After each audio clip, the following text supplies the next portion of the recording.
Hi, I'm Dr. Glenn Pickering, the relationship doctor.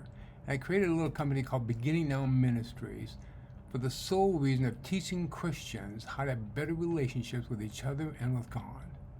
Now, today I want to talk to you about a game that I call tag. It's a topic that some people in my family would jokingly tell you is the only thing I ever think about, the only thing I ever talk about, and not just at work, at home too. And it is true that I can be pretty intense about it, but I'm intense about it for a reason. This way of interacting, this game I call tag, where we're all striving not to be it, not to be the bad one, has destroyed more relationships than affairs, alcoholism, and drug abuse combined, and it's not close. See, some people have affairs, some people become alcoholics, some people use drugs. Every single person in the world, including every Christian, plays tag. It is the number one relationship killer in the world. It's a game that is played by every single person who lives in the world. And the reason I'm so intense about it is that we can't be in right relationship with God or with others if we consistently play this game. So it undermines the two things that we're here to do, to love God and to love each other with all our heart. Now, please understand, this game is not new. I did come up with a name for it, tag. I will take credit for that one part of it. But the game itself is as old as time. God asked Adam, why'd you eat that apple?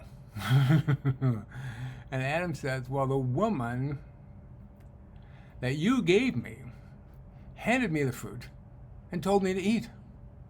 So in other words, God, it might be your fault for giving me that woman. It might be her fault for forcing me to eat that apple. But it's not my fault.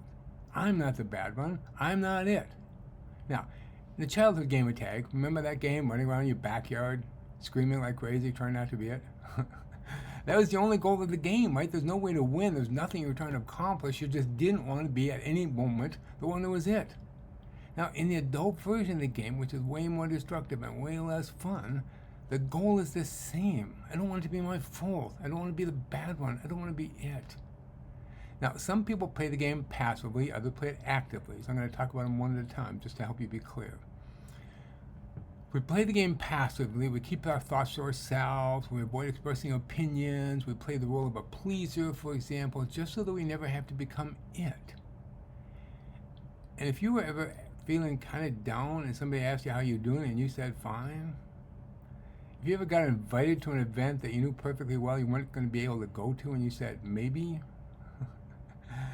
if you've ever had a time when there was a conflict or a potential conflict that would happen if you brought a topic up, so you just never brought that topic up, see, you were playing the game passively.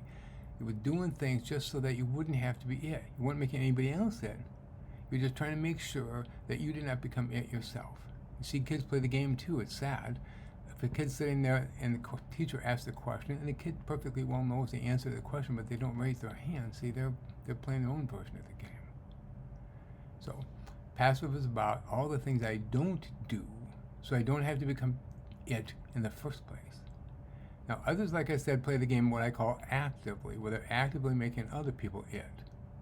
So if there's a conflict that's happened, or a mistake that's been made, or an important decision that has to happen, or some form of external pressure, then they tend to lash out, blame other people, finger point, gaslight, speak harshly, all in an attempt to prove that whatever went wrong, or whatever mistakes they made, was their fault, not mine. I'm not it. I'm not the bad one. Now, you can see why then, whichever version of the game you play, it's a relationship killer. It destroys trust. It prevents intimacy, because if I keep my thoughts to myself, who's ever going to feel connected to me? And it undermines teamwork, because if I lash out at somebody every time they make a mistake, do they want to be on my team? No. So whether I'm playing the game where I kind of keep secrets or the game where I push people away, see, either way, either version of that game leads us further away from being in the right relationship with God and with each other, which are the only two things we're supposed to be working on. So you will hear me talk about it a lot because it matters. It really, really matters. Learning what the game looks like and how to break out of that and how to replace those bad habits with really great ways of interacting with each other instead is a powerful, life-changing thing to learn. I promise you, it will literally change your life. Now, so you can learn more about the game, specifically the game, by coming to my website. There's a free tag test you can take there to see if you play the game actively or passively and what that looks like maybe in your life. And there's also a free ebook there about the game of tag, which you can learn more about it, how it shows up in people's lives, and how you can break out of those patterns. It could be helpful. And I hope you go to the website and check out those two things today, just literally for your own learning, because it will help you to stop that game that is such a relationship killer. And if you do that, I hope you let us know what you notice. If you're starting to recognize the game in your life, let us know what you're seeing and the habits you're changing and what you're doing instead, because it will be helpful to everybody in the community. And I also do hope you join that Beginning Now community, where you're going to learn more about tag and tons of other simple but powerful strategies that you can use to change your life and your relationships with other people and with God. You'll also have free anytime access to videos like this. There'll be webinars that you can tune into, question and answer calls you can participate in any way you want, and people just like you who are going through the journey with you are going to learn and teach each other along the way. It's powerful. It's my way of giving back. And it can be your way of starting a new life. I really hope that you do get started. Beginning now.